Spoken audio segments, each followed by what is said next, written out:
Assalamualaikum warahmatullahi wabarakatuh. Dan syukranillah wassalatu wassalamu ala rasulillah la nabiyya ba'da. Baik anak-anakku sekalian, jumpa lagi kita dalam pembelajaran bimbingan dan konseling. Oke. Materi kita kali ini yaitu masih mengenai prospek karir. Nah, kali ini ya pembelajaran kita mengenai prospek karir peminatan atau jurusan di SMK atau MAK. Ya, seperti kalian sudah ketahui, SMK Sekolah Menengah Kejuruan, MAK Madrasah Aliyah Kejuruan. Oke, ya. Tujuan dari pembelajaran kita kali ini yaitu dapat mengenal dan memahami prospek karir dari setiap kelompok peminatan atau jurusan di SMK. Ya.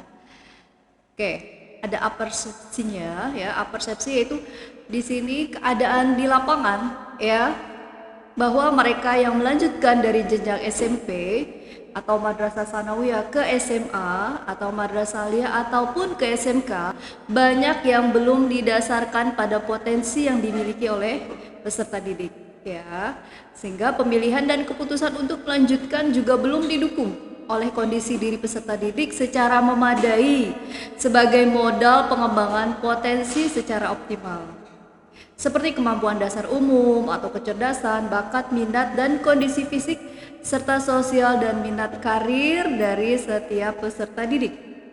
Dampak dari ketidaksesuaian ini diantaranya itu tidak optimalnya peserta didik dalam mengembangkan potensi yang dimilikinya. Selain itu juga ada kegagalan dalam studi, kemudian ya, ada juga kondisi lain yang tidak kita harapkan seperti depresi, stres dalam mengikuti proses pembelajaran. Karena apa? Karena tidak sesuai minat bakat yang ada pada dirinya. Tiana ya. Selanjutnya lagi, tujuan pelayanan peminatan peserta didik ya. Secara umum yaitu untuk membantu peserta didik menanamkan, memperkuat dan menetapkan pilihan minat terhadap kelompok mata pelajaran, minat lintas mata pelajaran, dan minat pendalaman pelajaran yang diikuti pada satuan pendidikan yang sedang ditempuh, arah pilihan karir dan ataupun pilihan studi lanjutan sampai ke perguruan tinggi. Secara khusus, tujuan dari pelayanan peminatan ini yaitu pendidikan di SMK atau Madrasah Aliyah Kejuruan merupakan pendidikan untuk menyiapkan peserta didik menjadi manusia dewasa yang mampu hidup mandiri di masyarakat. Ya, seperti Ibu yang sudah sampaikan beberapa waktu lalu mengenai peminatan di SMK lebih mengarah kepada persiapan untuk di lapangan ya, di masyarakat untuk kesiapan kerja ya. Makanya untuk di SMK prosentasi dari pembelajaran yaitu sekitar 40 teori 60 praktek atau 30 teori 70% prakteknya gitu. Dan ya, Ibu sudah sampaikan beberapa waktu lalu. Oke, di sini ada keterangan Spektrum Pendidikan Menengah Kejuruan Permendikbud nomor 70 tahun 2013. Kelompok kurikulum di SMK itu terdiri dari 8 bidang keahlian, kemudian lagi 45 program studi keahlian dan 141 kompetensi keahlian.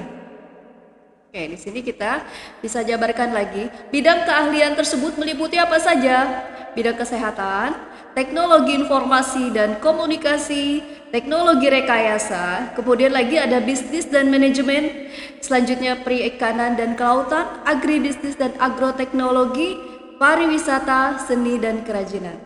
Itu ya, Nak ya. Ini adalah bidang-bidang yang ada di SMK, ya, bidang keahlian yang ada di SMK. Oke, ya, di sini sangat lengkap sekali ya. Bidang untuk studi keahlian teknologi rekayasa ada 45 program studi keahlian. Ada teknik bangunan, furniture, ya, plumbing, sanitasi, geomatika dan seterusnya.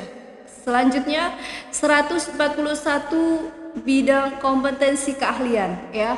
Ada teknik konstruksi baja, konstruksi kayu dan seterusnya. Banyak sekali ya, Nak ya, di sini item-itemnya.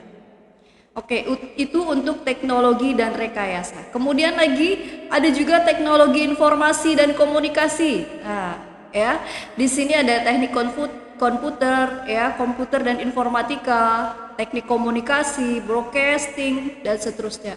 Ya, ada juga di bidang teknologi kesehatan. Kemudian agribisnis, perikanan dan kelautan, bisnis manajemen dan juga pariwisata. Di sini itemnya lengkap sekali anak ya. Oke. Terakhir ada seni dan kerajinan. Di sini dibagi menjadi ada seni rupa, seni musik, seni tari, kemudian lagi seni karawitan, ya, seni pedalangan, seni teater, desain dan produk, ya. Nah, di sini ya, lebih rincinya juga ada lagi. Untuk seni rupa ada seni lukis, seni patung, desain komunikasi visual, ya. Atau kalau dalam beberapa universitas juga ada penjurusan ini, namanya DKF, ya, desain komunikasi visual. Kemudian lagi lebih spesifikasinya ada animasi juga, ya, desain produk interior, ya. Mungkin kalau kalian yang suka gambar, ya, suka mendesain, bisa masuk untuk di jurusan ini. Oke, ya. Bagaimana kriteria penetapan peminatan teknologi dan rekayasa? Kriterianya diantaranya ya, Ibu ambil secara umum aja. Diutamakan yang memilih peminatan kelompok teknologi dan rekayasa merupakan pilihan pertama. Ya, ada tes fisik dan kesehatan, ya.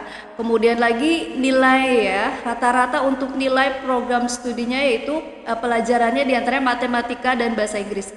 Nilainya paling kecil itu 7. Ya, ada juga prestasi-prestasi non akademik lainnya.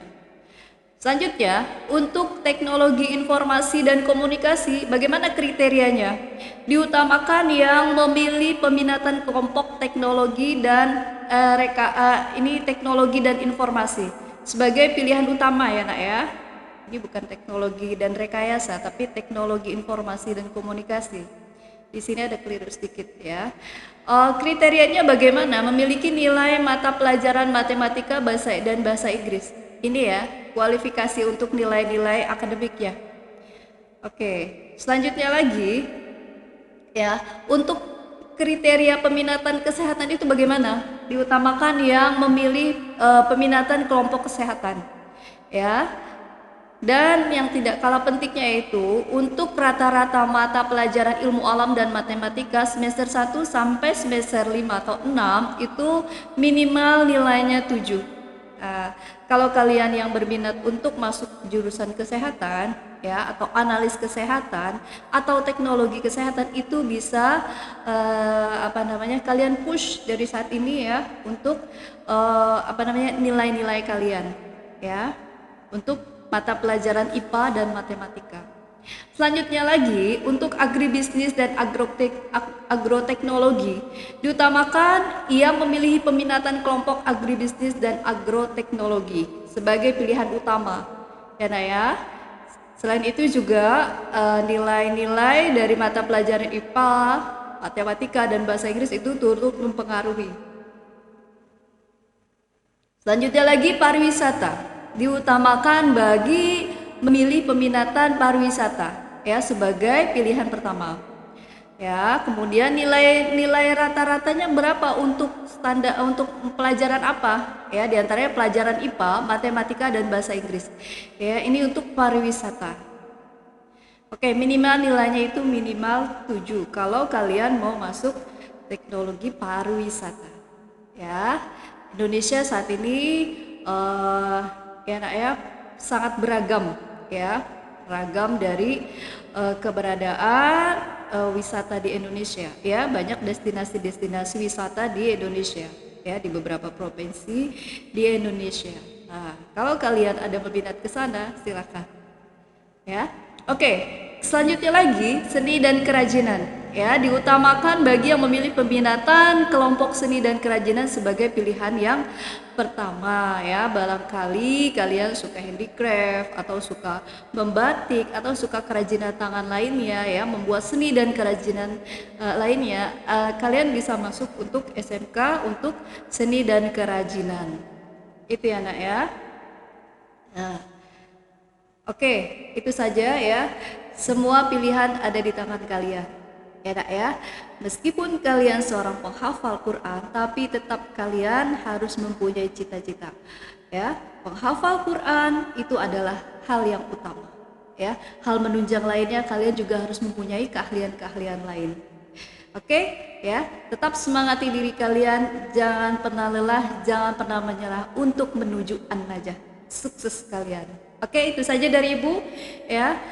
Akhir kata, apabila ada pertanyaan, boleh silakan kalian tulis di kolom komentar. Oke, itu saja ya dari Ibu yang dapat Ibu sampaikan. Billahi taufik wal hidayah. Wassalamualaikum warahmatullahi wabarakatuh.